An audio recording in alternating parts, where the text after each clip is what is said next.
Hey now, welcome to America's leading Formula One podcast. I'm Brian Saperstein. This is Rob Vale, and we are at the dirty side of the track. Rob, what are we doing this week? This week, we are going to be doing our crash course into Formula One.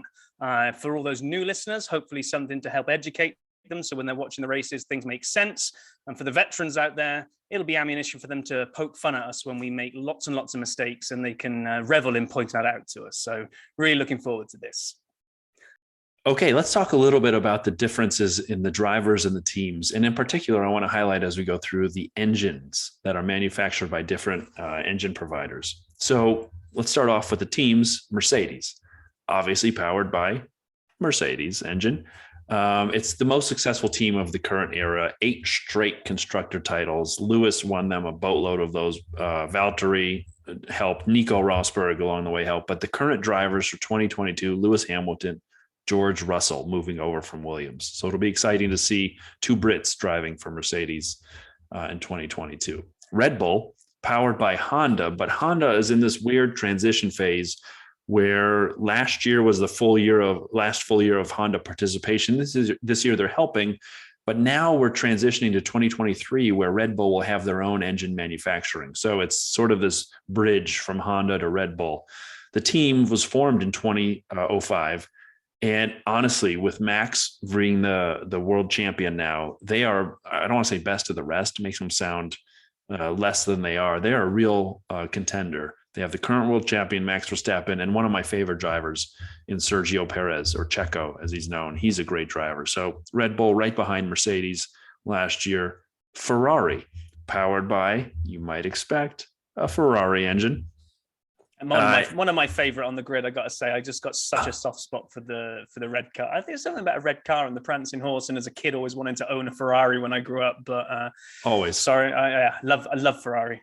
Me too. And they're one of the few teams, I think the only team who's been there since the start in 1950. Most successful team in history. They haven't won a title though since 2007. I think it was Kimi.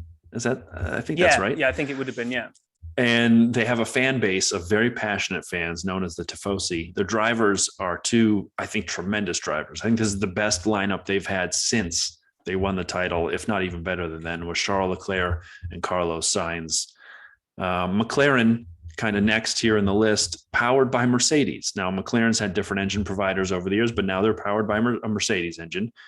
McLaren's been around for a while. Bruce McLaren founded the team. They've been, dominated in the 80s and 90s, had a lot of success in the early 2000s. Their last driver title was 2008 when Lewis Hamilton drove for McLaren.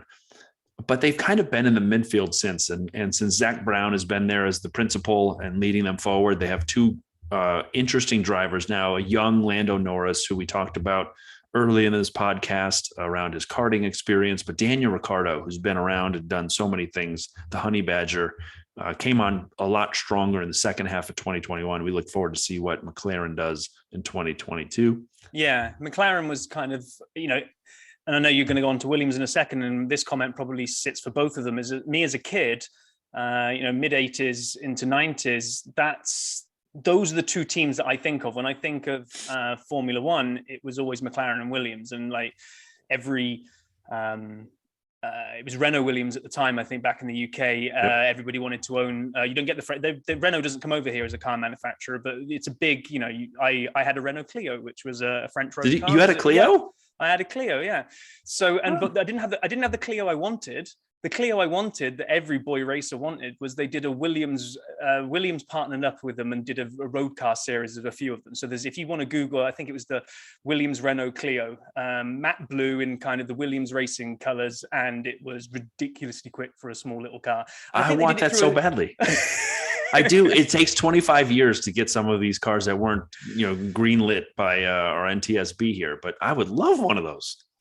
Yeah. So anyway, sorry, I'm treading on your toes now because I know you're about to go into Williams. But those 2 me when I think as a kid, that it was McLaren and Williams are kind of the icons that I think of back then. Agreed. And actually, some of the things I think of from back then are the Williams liveries, and for American fans, liveries, paint jobs. But so like the Williams team now is powered also by Mercedes. As Rob mentioned, a big rival to McLaren in the 80s and 90s. They had 9 constructor championships. Jacques Villeneuve, last driver to win in 97. And now They have one current driver from last year, Nicholas Latifi, who crashed on lap 52 of Abu Dhabi, caused the safety car. He didn't do it on purpose. Don't be mad at him, but he totally ruined the entire championship. And then they're bringing back Alex Albon, who'd been with Red Bull a year prior, 2 years prior, actually, technically 1 year out. Alfa Romeo team is Ferrari powered. They do not have their own engine provider, so it's not an Alfa Romeo engine. It's a Ferrari engine. It's actually a Sauber team. So Sauber's been in and out of Formula One or over the years. And what's interesting to me is the drivers are both new. So they'd had Kimi Räikkönen and Antonio Giovinazzi last year, and Antonio's racing Formula E and Kimi is retired. And so Valtteri Bottas, who lost his seat at Mercedes, came to Alfa Romeo, should do great things. And the rookie from China, Guanyu Zhou, who's there, I'm really curious to see what they do. I'm a big fan of the Alfa team and can't wait to see what they do. Alpine is sort of the sister brand to Renault, also French. They have the A110 car, road car. It's interesting, but it is powered by Renault. It's the only current F1 team powered by Renault. There have been others in the years. And it's French, so it will smoke a cigarette and sit on the side of the track for a while. I'm sorry, am I not supposed to do that? No, and also if it's like any of the Renaults that I owned when I was growing up, its electrics will fail at some point. I mean, literally anything that was electric, my electric windows packed up working, various cigarette lighter, not being I didn't smoke, but just using that power outlet for anything else. I mean, literally anything electrical down the years just broke on a French car. Sounds about right. So anyhow, Alpine again made its debut last year, but it was Renault before that. And it's Fernando Alonso, who is a former champion and a great driver in his own right, and Esteban Ocon, who won in Hungary last year. Very exciting driver. We'll see what they have. The American team, Haas, powered by Ferrari. So it's a Ferrari engine. It's the first U.S. constructor. That's what we call the teams. They entered in 2016. And last year they made an interesting move because they have lower finances than some of the other teams. They actually decided we're not investing in the 2021 car. We're putting all our money into 2022. And as you may have heard on our last episode, the 2022 car brings a lot of that parity back. So it's Nikita Mazepin, Mick Schumacher. That's Michael's son. I'm very curious to see what Haas does next year. 2 teams left. Aston Martin, powered by Mercedes. It's a newer team name, but it has a long history. It was Jordan of the 90s, sold to Midland, sold to Spiker, sold again, and created Force India. And they started kind of having a rise. And then if you go back through any of the Drive to Survive, you'll actually watch them go into administration, or as we would call it here in the States, bankruptcy. And they were bought by Racing Point. And Lawrence Stroll, who'd been an investor in other teams, and Williams even at one point. And then they rebranded as Aston Martin in 2021. And Lawrence Stroll, who owns the team, his son Lance drives for them. I would love if my dad, if he's listening, Henry, can you buy a Formula One team? I'd love to drive.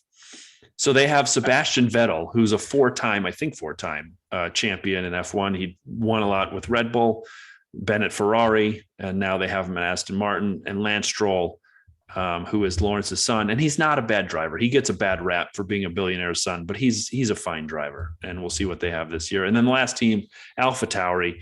This is kind of interesting, and we may want to do something on this as well. It's the sister team of Red Bull, so it's the same Honda power unit.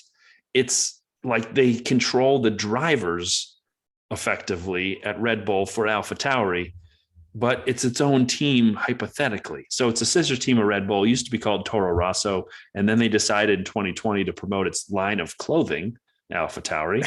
And here we are. So they have 2 drivers who were both on the team last year, Pierre Gasly, wildly underrated, great driver, and a second-year man out of Japan, and Yuki Tsunoda, who showed flashes of brilliance, finished 4th at the final race of the year. I think I'm curious to see how he develops this year. I'm a little nervous if he'll be in the ride in 2023, but we'll see.